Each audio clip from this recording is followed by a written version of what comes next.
Speaker, what a year it has been. No matter where we sit in this place, I suspect we can all agree one thing, that this year has come and gone at a relentless pace, starting with an election that delivered a change of government and a minority parliament, and drawing to a close now with a whirlwind of late-night parliamentary sittings. It has certainly been an incredibly intense year in this place and beyond. As the cost of living crisis and the climate crisis have continued to worsen, our communities have come together to raise their voices and demand that those of us with the privilege of representing them take action. As the member for Newtown for over 8 years now, I have had the privilege of representing one of the most progressive parts of the state, if not the country. And the Newtown electorate is home to a community that continues to show that with a bit of courage, commitment and conviction, we can make the world a better place for all of us. Our Newtown community cares. From the significant issues facing our local community, such as rubbish collection, street lights and local resident parking, to pushing for global action for human rights and climate change, and standing alongside marginalised communities, no issue is too big or too small. Together, we continue to work to hold the government and those in power to account. And where they fail to make meaningful and lasting change, we do that and push them by building strong movements for change locally and globally. Local residents' action groups like Red Watch, Friends of Erskineville and Alexandria Residents' Action Group are vital in keeping our community connected and informed of the issues that impact us all, and I thank them all and all of their volunteers for their absolutely tireless work bringing us all together. But we know that some of the issues that affect us go well beyond the boundaries of the electorate of Newtown. And earlier this year, when the transphobic, bigotry and harmful anti-LGBTIQA+ rhetoric spiked during Sydney World Pride, I had the privilege of standing alongside staunch local organisations such as Pride in Protest and Community Action for Rainbow Rights, who were among the first to speak out locally in Newtown.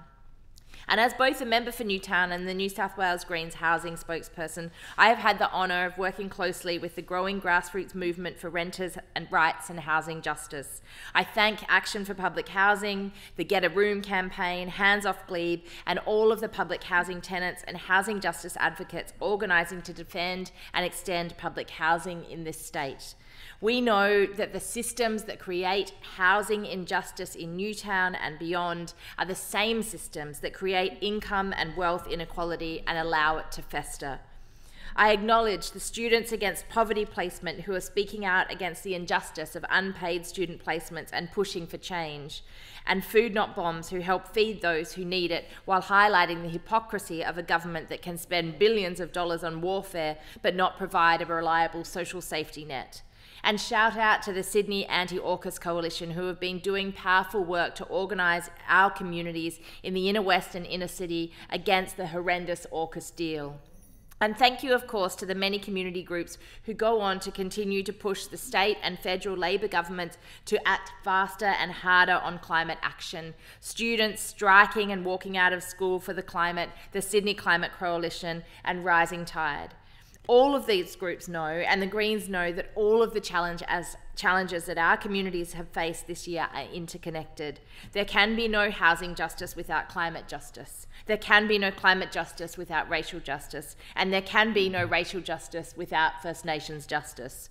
To this end, I want to acknowledge and thank the incredibly tireless, staunch activists within Black Caucus and FIST, who have this year, amidst what has been a horrifically elevated level of racism against First Nations peoples and communities in the media and public discourse, have continued their staunch campaigns for intersectional and powerful organising against systemic racism, Black deaths in custody, and the need for treaty and recognition of sovereignty. On this note, I also acknowledge the courage of those who have been organising to build solidarity with Palestine and Palestinian people as the situation in Gaza continues to deteriorate, many of whom live, work and study in the electorate of Newtown. We see you, we hear you, and we thank you for your unwavering efforts, including tonight by raising the Palestinian flag on the grounds of the University of Sydney. And to all of these groups and individuals, and to the rank and file trade unionists and academics and experts and activists, to the many Greens members locally who I rely on, all of you for your guidance and advice, I say thank you. Thank you for all that you do to work with us to make the world a better place. I thank